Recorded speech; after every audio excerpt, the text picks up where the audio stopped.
Sin Amarres, le damos la bienvenida al invitado de hoy. Bien, buenos días de nuevo a través del sistema de emisoras Atalaya 680M, este programa Sin Amarres, siendo las 7:02 exactamente, tenemos la presencia del abogado Henrico Colón, ministro de Gobierno del Ecuador. Ustedes tienen la palabra, compañeros. Le damos la bienvenida al ministro Henry Cucalón, ministro de Gobierno, y queremos empezar preguntándole desde lo conceptual, ¿cuáles son las ventajas y oportunidades que tiene un gobierno en medio de una muerte cruzada? Y le pregunto esto porque antes decía el gobierno que le obstruía, ¿no?, su propuesta, ¿no?, y su plan de gobierno. ¿Hay la posibilidad en un proceso de muerte cruzada gobernar sin esa obstrucción, o ustedes sienten que también hay ciertas obstrucciones que están limitando ahora llevar a la práctica propuestas y políticas de contenido social y de seguridad como la está llevando el gobierno nacional? Buenos días, gracias por la oportunidad. Como siempre, un saludo a todos los oyentes de Radio Atalaya. El contrapeso del poder siempre será necesario en una democracia, eso no puede estar en discusión. La obstaculización es lo que se critica, y no solamente a nivel de legislativo, una propuesta legal, sino lo que sucedió en los últimos meses. Recordemos que desde el inicio del mandato hubo 4 intentos de derrocamiento con cierto maquillaje constitucional, el último sin presentación alguna, donde algunos legisladores quisieron sumir al Ecuador en una vorágine de caos e inestabilidad económica durante 5 meses, tratando de fraguar un juicio político que no tenía sustento alguno, sin prueba alguna, malhadado e infundado. A eso es lo que nos referimos, la obstrucción. La decisión política de disolver la Asamblea Nacional y anticipar las elecciones fue una herramienta para que sea el mismo pueblo el que zanje esta disputa política, porque a nuestro criterio esos problemas de la democracia no tienen por qué mermar el desarrollo del país, y los problemas democráticos se deben resolver con más democracia, es decir, con las elecciones. ¿Por Ahora qué bien, la crisis política tiene que resolverla el pueblo? porque el Si pueblo es la el generan mandante, los políticos, la porque el genera pueblo la es el estructura, mandante. correcto, pero la genera la estructura del poder. Entonces le quiero preguntar, cuando se aplica la muerte cruzada es porque ya no era posible generar gobernabilidad en este país, se habían terminado los espacios de diálogo. A criterio del primer mandatario, porque eso es a su juicio. A su juicio, De sí. eso versa el 148. Así como el año pasado, exactamente en esta fecha, junio del año 22, la Asamblea le aplicó la muerte cruzada al presidente también, ¿no? ¿Cómo no? Hay mucha Sí, gente sí, que sí. a veces se olvida al No, respecto, no, no. a criterio de aquello. Ahora bien, en la actual situación, eh, ese contrapeso jurídico lo realiza, recordemos que son pocos meses, lo realiza la Corte Constitucional, lo cual es correcto en el cuanto al concepto. Alguien tiene que suplir la facultad de la Asamblea Nacional de hacer un control, en este caso sobre los decretos leyes. En lo que yo no estoy de acuerdo, obviamente, más allá que respeto que vivimos en un Estado de Derecho, es la categorización y el análisis que ha hecho la Corte, por ejemplo, con el proyecto de ley de inversiones y de zonas francas, al querer analizar qué es el sentido de urgencia económica, que eso lo tiene el presidente de la República. En un país con problemas económicos, siempre es urgente una propuesta. En este caso, iba a mejorar los índices de empleo, inversión extranjera, entre otras cosas, así como Entonces ha la dado su califica. fallo, no debería hacerlo. Yo no estoy de acuerdo, pero respeto, porque vivimos en una No democracia. debería hacerlo. En mi criterio, no. No debería, esa capacidad la hace el presidente de la República. Es discrecional el presidente. ¿Por qué es urgente económico? Esa es una teoría que solo tiene el presidente de la República. Veo ahí en el fallo de la Corte Constitucional que le pone reparos a que sea urgente un tema que es hacia futuro, pero es hacia futuro en cuanto a la estabilidad de la inversión que se da, a la seguridad jurídica, pero evidentemente es un tema que ayuda desde este momento a la crisis económica, como es nada más y nada menos que el fomento a la inversión. Asimismo, ha dado su dictamen favorable a una reforma tributaria que permitirá, ahorita mismo, apenas se publique el decreto ley en el registro oficial, que grandes sectores de la clase media que se encuentran en relación de dependencia pública y privada puedan ver mejorados sus ingresos gracias a que se eleva la capacidad de deducir el impuesto a la renta. Por lo menos en eso la Corte no le ha visto problema, porque dice que la urgencia económica es en el minuto, porque a partir de julio ya los empleados públicos y privados podrán ver esa mejora. En todo caso, ese es el rol de la Asamblea. Podemos o no estar de acuerdo en ciertas partes de la Corte Constitucional, podemos o no estar de acuerdo en el contenido del fallo, pero hay que respetarlo. Con el Ejecutivo en las próximas horas va a presentar otros proyectos de decreto ley que esperemos pasen ese filtro constitucional. Usted dice hay que respetar la decisión de la Corte Constitucional y luego antes ha dicho que se arroga un poco funciones que no le competen respecto al tema de declarar funciones que sí tienen de control en su análisis, con el cual no comparto.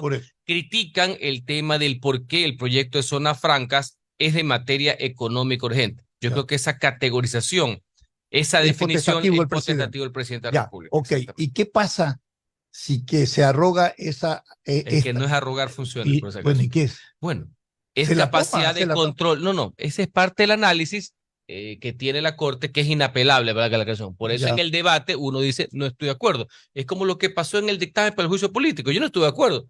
Lo dictaminaron. Eso es vivir en democracia. No es que la democracia es buena solamente cuando funciona para uno, ¿no?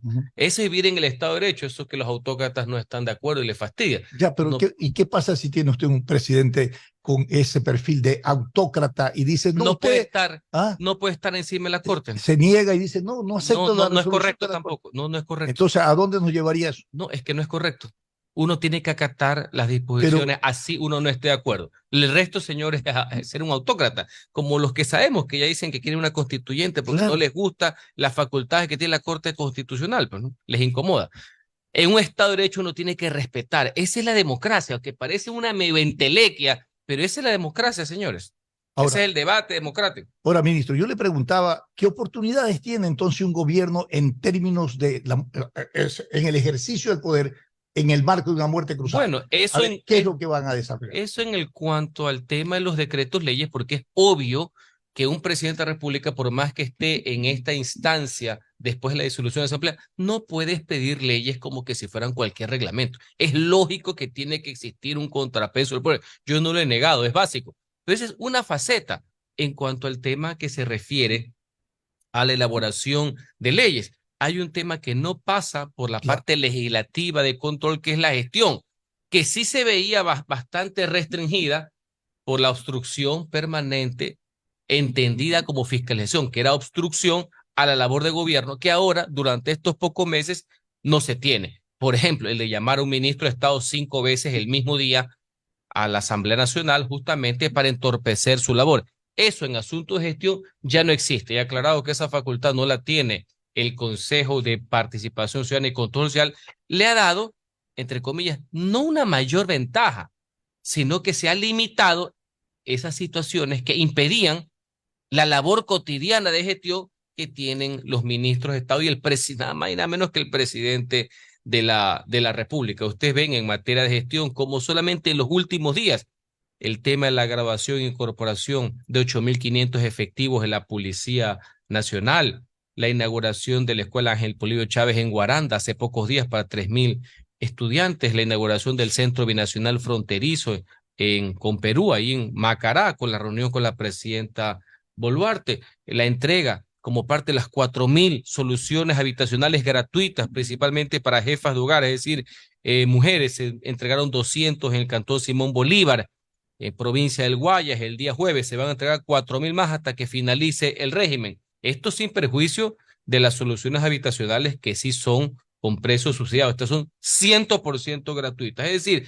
hay una mejora en la gestión al no haber esta obstrucción, como yo le llamo, que no es lo mismo que fiscalización por parte de la Asamblea Nacional. Ministro, vaya que es momentáneo. Justamente esta evidencia de la gestión que se está realizando está en materia de seguridad, que es un tema que preocupa a todos los ecuatorianos, y en ese sentido se ha planteado que se está reforzando las Fuerzas Armadas. ¿Cuál es el plan integral que ustedes tienen en materia de seguridad que ya han ejecutado, como usted menciona, ya se han graduado policías? Cuéntenos un poco cómo están capacitados. Son varias aristas. Una de esas, este gobierno, jamás en la historia, en menos de 2 años de gestión, gradúa a más de 10.000 elementos policiales y se está haciendo el procedimiento para incorporar a 7.000 elementos policiales más a las filas. Uno, dos, el equipamiento constante que han tenido la fuerza pública, ya solamente por citar un ejemplo, el tema del Ejército Nacional cuenta con armamento, fusiles nuevos, chalecos, cascos, etcétera. Está llegando ya para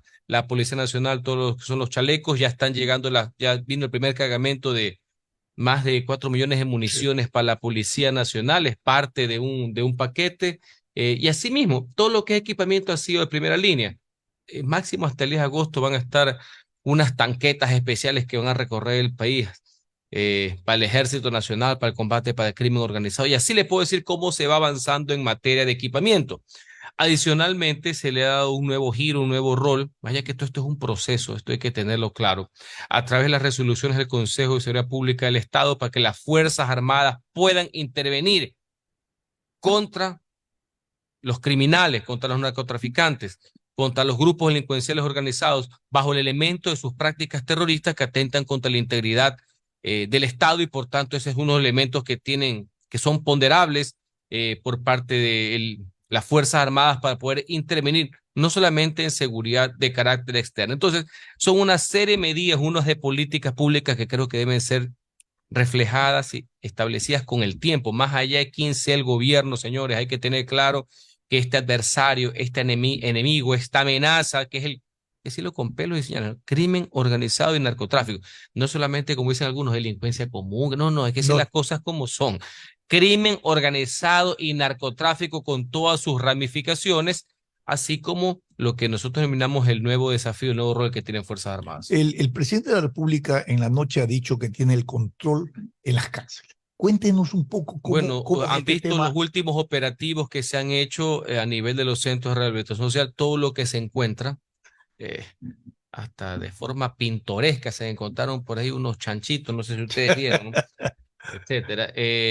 Bueno, gracias a Dios, hasta el momento no ha existido esas matanzas, algo terrible, Sí. en el tema de las cárceles, como lamentablemente sucedió en épocas anteriores. Hay que mantener ese control porque desde ahí salen las disposiciones para el tema del cometimiento de los crímenes. Por eso esos operativos deben ser de carácter constantes para mitigar, para eliminar una de las fuentes de generación del crimen. Y asimismo todos los operativos que realizan a nivel nacional. Recordemos que gracias a la intervención de las Fuerzas Armadas se logró controlar el nivel de la provincia de Esmeraldas, ya de por sí azotada, golpeada por la inclemencia del clima, entre otras cosas, del tema de los criminales que abatieron hace más de un mes y medio, ustedes se acordarán, a 9 humildes ecuatorianos que estaban en el puerto Esmeraldas. Sí. Gracias a la intervención de Fuerzas Armadas, los índices criminales han bajado prácticamente a lo mínimo. Asimismo, se está haciendo una intervención especial en nuestro hermano Cantón Durán, aquí en provincia del Guayas, porque no es para nada hable ni tolerable todo lo que han ido sucediendo, todos estos GDO, estos grupos delincuenciales organizados que han venido haciendo las suyas en esos cantones. El monopolio de la fuerza y de las armas la tiene el Estado. Correcto. Gobiernos. ¿En qué medida esta ley que se aprobó en la Asamblea Nacional sobre el uso progresivo de las armas está dando sus frutos en la práctica? En la noche el presidente hizo un llamado al policía y los militares, utilizar las armas en el momento necesario, ¿no? Evidentemente. Considero que ha sido una herramienta positiva. El presidente de la República hace 2 semanas firmó el reglamento de esa ley. Eso. Y recordemos que a lo largo que va del año, solo por citar un ejemplo, la Policía Nacional, en ejercicio de su facultad, el control del monopolio de las armas, ha dado de baja en actividades ilícitas a cerca de casi 40 criminales. No hay un solo procesado de la policía, lo cual es correcto. Lo cual es correcto. Es decir, las armas están para ser utilizadas. Tienen un uso proporcional y legítimo, pero por supuesto, siempre en la defensa irrestricta de los derechos humanos. Pero ante la amenaza de la vida y los bienes de los ecuatorianos, las Fuerzas Armadas y la policía tienen que actuar, y en esa actuación están respaldados por la ley y por el pueblo ecuatoriano. La presencia del Estado en territorio, focalizado donde hay mayor niveles de violencia, de criminalidad y de narcotráfico. Los analistas y entendidos de la materia dicen que más allá de que se capture, ¿no es cierto?, de que se persiga y se controle el tema de la delincuencia organizada, es necesario que el Estado en esos territorios tenga presencia para resolver, porque esto es el origen de esto, es estructural, para resolver la falta de atención que por muchos años, ¿no?, estos sectores no han recibido por parte del Estado.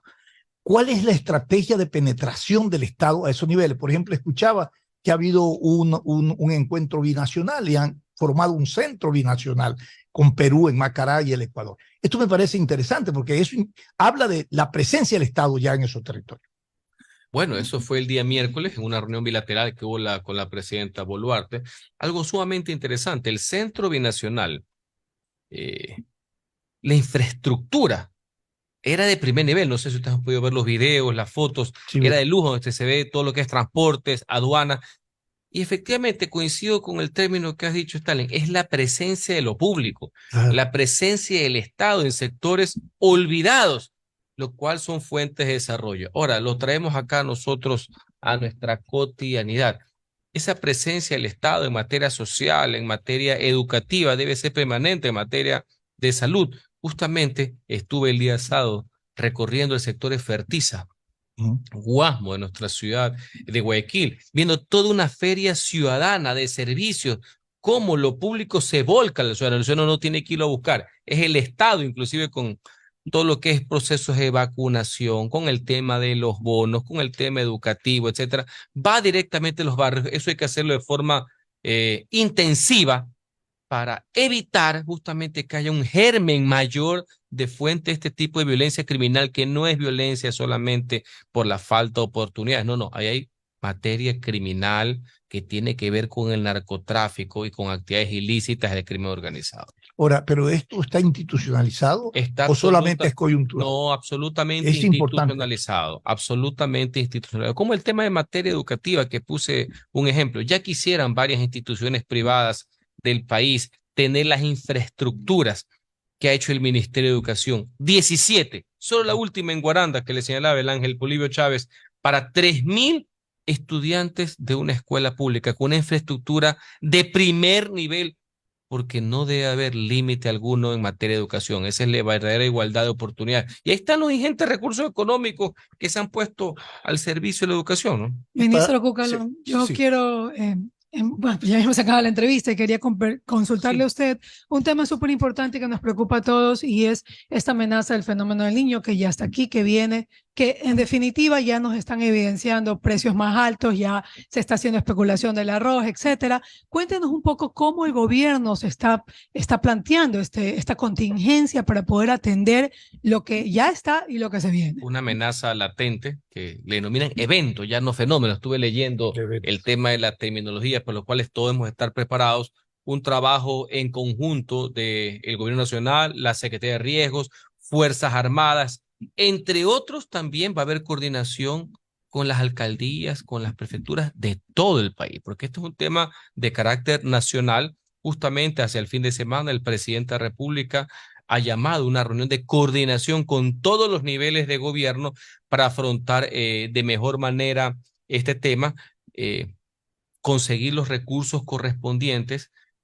Según la planificación, esto va a costar muchísimo dinero, mucho dinero, pero eso es primordial, porque para eso está el Estado, para eso está lo público. Hay que canalizar los recursos de otra manera, ahora más sabiendo por materia de prevención y con anticipación los alcances que va a tener este evento, lastimosamente el golpe que va a tener la producción, lo que significará para el Producto Interno Bruto y fundamentalmente de la costa, el impacto económico que eso va a generar. Y en eso hay que tener claro, ¿no? Los sectores empresariales van a tener, en el buen sentido de la palabra, que hacer un sacrificio. Cuidado, el empleo se ve sacrificado en estas situaciones que no debería ser. Todos debemos hacer un sacrificio, el Estado, lo público y también lo privado. A la medida de la semana se van a ir informando una serie de acciones, tanto el gobierno como conjuntas, para poder enfrentar de mejor manera, porque la inclemencia del clima es algo que no se puede prever, pero sí estar preparados de la mejor manera con todo lo que tiene que ver con el evento del Niño. Correcto.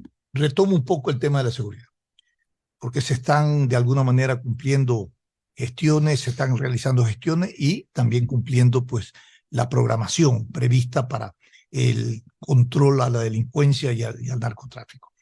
Los UPC están en la programación de una reconstrucción, Sí. de crearle seguridad. ¿Qué ha pasado con esto? Pero ya ha pasado mucho tiempo desde que se anunció que había un presupuesto para esto. había una reconfiguración de lo que son los UPC. Ya.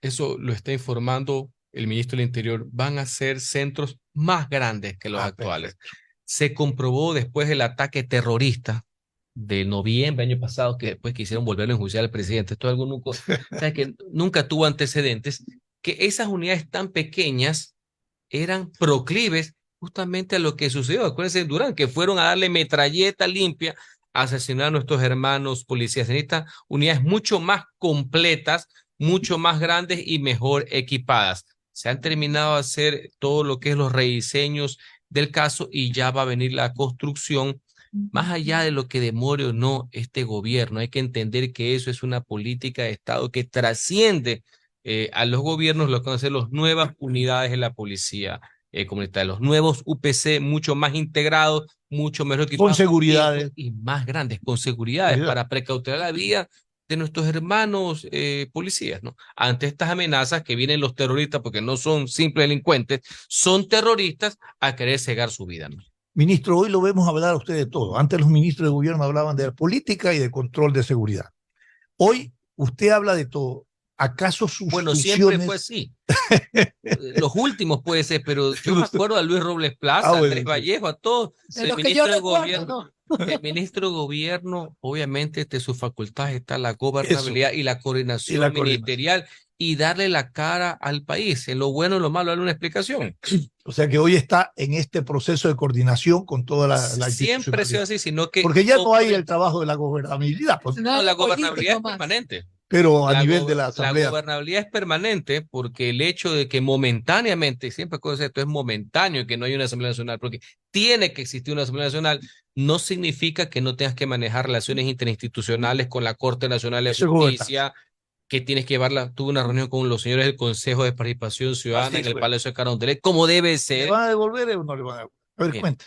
Lo importante es que se le aclare, y por eso ya veo que bajaron un poquito las aguas. Aquí no hay ninguna cuestión de política, pero de politiquería. Se le explicó por qué teníamos la obligación, vía decreto ejecutivo, en aplicación a las reformas a la Ley de Finanzas Públicas denominada Fortalecimiento de la Dolarización año 2021, indicarles, señores, ese bien el Banco Central no se los va a regalar, porque está prohibido. Ya no se puede transferir a título gratuito, ni a ustedes ni a nadie. Ahora, podemos ver otro bien que el Estado sí tiene, que no son del Banco Central, son de inmobiliar, o un nuevo trámite de préstamo sobre ese bien. Pero ya título, regla, Banco Central no lo puede hacer. Creo que quedó claro el punto de vista jurídico. Tanto así que por más que hubieron declaraciones de ellos medio incendiarias, nosotros abonamos a la tranquilidad. Lo que el país quiere es paz. Sí. Paz y tranquilidad. Porque ahí lo que se decía, ministro, era que se afectaban los derechos de participación. Pues eso es lo que decían ellos, ¿no? Entonces la gente decía, ¿cómo no vamos a tener dónde ir a denunciar y la todo? La participación es un derecho, no tiene nada que ver, nunca se iba a quedar sin ningún edificio. Pero una vez al llamado a la tranquilidad y ciertas observaciones que hemos hecho en cuanto a, ya les dije, ¿no? Cuidado, confunden el Congreso con el Consejo. Ustedes llamar a comparecer no pueden a nadie, por si acaso. Quedamos en trabajar en conjunto en varios temas. Ese también es parte de mi trabajo, pese a que no haya Asamblea Nacional de forma momentánea. Así que, y también yo tengo que hablar de seguridad, tenemos que hablar de economía, el tema con la Corte Constitucional, explicar los nuevos proyectos de decreto ley que se vienen. O sea, son varias aristas propias de la labor de un ministro de gobierno y de gobernabilidad. Ministro Henry Cucalón, Guillermo Lasso ha dicho que él se despedirá de la política, pero hará oposición seria. Él seguirá siendo oposición. Porque no va a dejar de ser nunca un actor político. El hecho que haya decidido una actuación responsable, no lanzarse a la presidencia de la República para seguir la labor de gestión del gobierno, que yo considero que es correcta, no significa que se aleje el pensamiento político, del quehacer político. Los políticos solo dejan de serlo el día que van, decía Carlos Julio Semena, bajo tierra. Ese día los políticos dejan de... Henry Cucalón, ¿qué va a hacer después de este periodo? Porque igual es político y no se va a alejar de la política. Pero absolutamente. No, ¿seguirá claro, en Creo? Claro ¿Qué hará? No me voy a alejar. Hay que seguirse preparando permanentemente y puede ser que el 2025 sea una opción. Pero ahorita, en los meses que restan, mi compromiso está al 100% ayudando a la gestión de gobierno al presidente de la República y a los ministros de Estado. El día de hoy, esa es mi misión el año 2023. ¿Por qué no prepararse para los 2025? Es una buena opción también. La última pregunta. con su experiencia en los dos lados, asamblea, en el poder Y lo local también. y lo local, ¿es gobernable nuestro país? Es difícil, pero ver. siempre hacer un proceso, no solamente en Ecuador, en América Latina, mira lo que pasa en Chile, mira Sí, lo sí, que sí, pasa en sí, Colombia. sí. Es un proceso complejo, peor después de la pandemia. Total. Hay que entender que el ciudadano con justa razón, con indignación, desconfía del poder, desconfía en general de sus mandatarios, de todo orden. Correcto. Ha desacralizado el poder, quiere soluciones inmediatas y es comprensible. Entonces, eso ha hecho mucho más complejo, más el tema de la comunicación, llegar a esas demandas, cumplirlas satisfactoria e inmediatamente. Correcto. El desafío de gobernar está ahí, hay que darle frente, hay que Correcto. luchar y hay que defender siempre el interés general, el interés público, el de las grandes mayorías. Y en esa línea yo siempre voy a estar. Por eso me incluí en esta etapa difícil, digamos la última, el gobierno, pero sin ningún temor, pero trataré de seguir abonando en esa línea, mi estimado Solo Rally. para terminar rapidito, ¿no será una oportunidad de repensar el sistema constituido de alguna manera? Sí, ¿Será alguna sí, reforma? alguna Rally, cosa? sí, sin duda alguna. Los procesos constitucionales no son tallados en piedra, Correcto. deben ser móviles y ver las nuevas características que tiene una sociedad y presentarle permanentemente la propuesta, solo con una diferencia, mi estimado maestro, que eso debe ser en base a un interés general, no al acomodo de un político de turno, porque por ahí lo leí Claro, y de la al presidente coyuntura, ¿no? Correa, es la coyuntura de él De él, para cambiar la constitución por lo que le preocupa a él. Correcto. Yo creo que los cambios deben darse permanentemente sin tenerle ningún temor ni miedo, pero en favor de la coyuntura de los procesos democráticos de participación de los ciudadanos, no porque a mí me incomoda un artículo Estructuralmente. estructural.